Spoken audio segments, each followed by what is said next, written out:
존경하는 국민 여러분, 재외 동포 여러분, 우원식 국회의장과 선배 동료 의원 여러분, 더불어민주당 원내대표 박찬대입니다.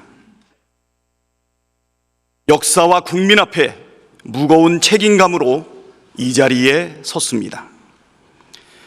대한민국 헌법 제1조는 대한민국은 민주공화국이다. 대한민국의 주권은 국민에게 있고 모든 권력은 국민으로부터 나온다고 명시하고 있습니다.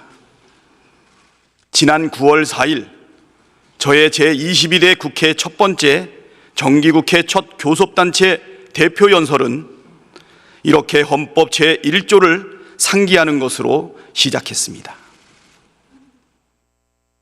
그때 저는 이 자리에서 대한민국이 처한 심각한 위기를 극복하기 위해 헌법 정신으로 돌아가야 한다고 호소드렸습니다. 윤석열 정부 출범 이후 우리가 직면한 국민 안전의 위기, 민생 경제의 위기, 민주주의의 위기, 한반도 평화의 위기, 헌정질서 위기의 원인이 다른 데에 있지 않다. 헌법을 수호해야 할 대통령이 헌법 정신을 저버리는 것에서부터 모든 위기가 시작되었다. 대통령이 헌법 정신을 지키는 것에서 해법을 찾아야 한다고 강조했습니다. 그로부터 꼭 3개월 만인 12월 3일 윤석열 대통령은 비상계엄을 선포했습니다. 헌법을 준수하고 수호해야 할 책무를 지닌 대통령이 스스로 헌법을 파괴하고 헌정질서를 유린하는 폭거를 자행했습니다. 처음 비상계엄 선포 소식을 접했을 때 도저히 믿을 수 없었습니다. 헌법을 준수하고 수호해야 할 대통령이 전시도 아니고 사변도 없는데 헌법을 어기고 비상계엄을 선포하다니 우리의 상식으로는 도저히 이해할 수 없었습니다. 2024년 대한민국에서 이런 일이 실제로 벌어졌단 말인가? 출입이 봉쇄된 국회 담장을 넘어 비상계엄 해제 의결을 위해 본회의장으로 가면서도 이 상황이 제발 꿈이길 바랐습니다. 그러나 엄연한 현실이었습니다. 완전 무장한 계엄군들이 헬기를 타고 장갑차를 타고 버스를 타고 국회의사당으로 쳐들어왔습니다. 자동소총으로 무장한 수백 명의 계엄군이 헌법기관인 국회의사당 안으로 난입했습니다. 계엄군은 야당 대표, 여당 대표를 가리지 않고 국회의원 체포작전을 벌였습니다. 국회의원을 체포 구금하기 위한 한밤의 친위 쿠데타가 지금 우리가 있는 이곳 국회의사당에서 벌어졌습니다. 그 모든 광경이 실시간으로 전 세계에 생중계되었습니다. 45년 만에 비상계엄에 모든 국민께서 큰 충격을 받았습니다. 민주주의의 모범국가라는 자부심은 일거의 수치심으로 바뀌었습니다. 참담하고 참담했던 그날의 충격은 평생 잊지 못할 것입니다. 존경하는 선배 동료 의원 여러분, 윤석열 대통령의 비상계엄 선포는 절차도 요건도 갖추지 못한 명백한 위헌으로 원천 무효입니다. 헌법 제77조 제1항은 계엄의 요건을 전시, 사변 또는 이에 준하는 국가 비상사태에 있어서 병력으로서 군사상의 필요에 응하거나 공공의 안녕 질서를 유지할 필요가 있을 때로 규정하고 있습니다. 그러나 전시도 사변도 이에 준하는 국가 비상사태도 없었습니다. 계엄을 선포한 때에는 대통령은 지체 없이 국회에 통고하여야 한다는 헌법 제77조 제4항도 어겼습니다. 12.3 비상계엄 선포는 형법상 내란죄임이 명확합니다. 형법 제87조는 대한민국 영토의 전부 또는 일부에서 국가 권력을 배제하거나 국헌을 문란하게 할 목적으로 폭동을 일으킨 경우를 내란 행위로 처벌하고 있습니다. 총기를 휴대한 채 헌법 기관인 국회에 진입한 계엄군은 우원식 국회의장, 이재명 더불어민주당 대표, 한동훈 국민의힘 대표, 조국혁신당 대표를 비롯한 국회의원들의 체포와 구금을 시도했고, 다수 국회의원들의 본회의 출입을 막아 국회의 계엄 해제 요구안 의결을 방해했습니다. 국헌 문란 목적 폭동이라는 내란죄의 모든 요건을 갖췄습니다. 윤석열 대통령은 이 내란을 진두지휘했습니다.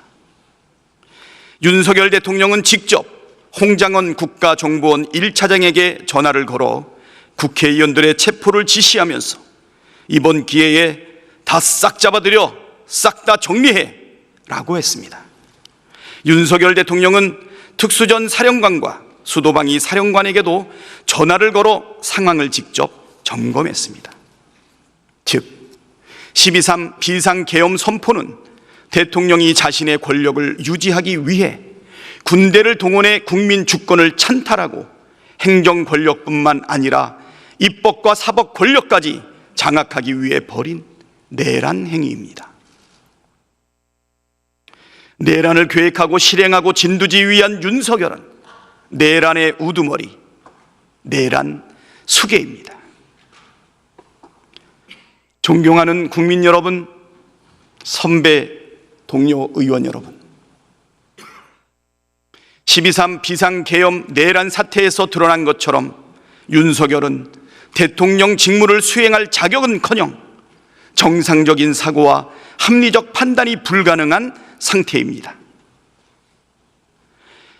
국회의 해제 결의로 계엄이 해제된 뒤에도 윤석열은 사과는커녕 경고성이었다고 말했습니다. 민주주의 국가의 대통령이 야당의 경고를 하기 위해 군대를 동원해 체포 구금을 시도하고 헌법기관인 국회를 무력화한다는 게 말이나 되는 소리입니까? 직무를 정지시키지 않는다면 막강한 권력을 이용해 또다시 어떤 무모한 일을 저지를지 알 수가 없습니다. 당장 직무에서 손을 떼게 하는 것이 국민을 지키고 나라를 지키는 길입니다. 윤석열 탄핵은 대한민국의 미래가 걸린 엄중한 문제입니다. 경쟁의 대상이 아니고 정치적 유불리를 따질 사안도 아닙니다.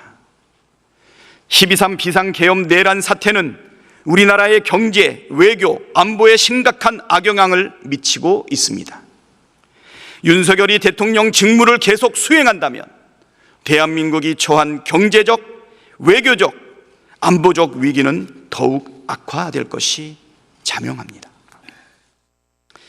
대한민국에서 벌어진 비상계엄 쿠데타 사태를 실시간으로 목격한 전 세계인들에게 윤석열은 민주주의를 위협하는 위험 인물로 낙인 찍혔습니다. 위험 인물 윤석열이 대통령직을 유지하는 한 정상적인 외교가 이뤄질 리 만무하고 언제 무슨 일이 일어날지 모를 불안정한 나라에 외국인이 안심하고 투자할 리 없습니다. 경제는 벌써부터 큰 충격에 휩싸였습니다. 비상계엄 이후 환율이 급등하고 외국인들의 증시 매도가 급증했습니다. 우리 경제에 윤석열의 존재는 불확실성을 키우는 최대의 걸림돌입니다. 외교도 폭망입니다. 벌써부터 외국 인사들의 방한과 정상회담 일정이 연기될 정도로 위험 인물 윤석열은 외국 정상들에게 기피 대상입니다. 안보에도 지대한 악영향을 미치고 있습니다. 민주주의와 법치를 파괴하는 위험 인물 윤석열은 한미 동맹의 걸림돌입니다. 미국 뉴욕 타임스는 한미 동맹이 시험대에 올랐다고 진단했습니다.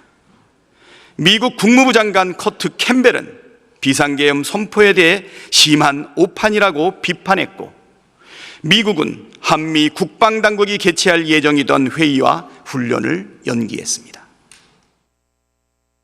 만약 탄핵이 부결되고 윤석열이 계속해서 대통령 직무를 수행할 경우 한국에 대한 평가는 회복이 어려운 수준으로 추락할 것이고 국가적 위기는 가속화될 것이 자명합니다. 윤석열 탄핵은 우리가 처한 위기를 극복할 최선의 해법입니다.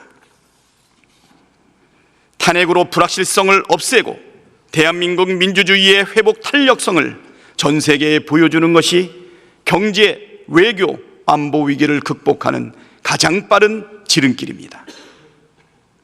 탄핵은 비상계엄 내란 사태를 책임있게 수습하는 최선의 방법입니다. 내란 속의 윤석열을 지키겠다는 것은 헌정 질서와 민주주의를 파괴하는 내란의 공범이 되겠다는 것입니다.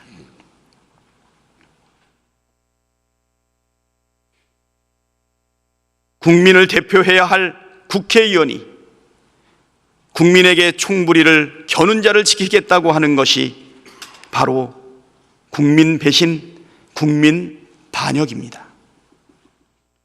헌법이 부여한 국회의 권한으로 윤석열의 직무를 정지시키는 것이 비상계엄 사태를 수습하고 직면한 위기를 극복할 유일한 길입니다.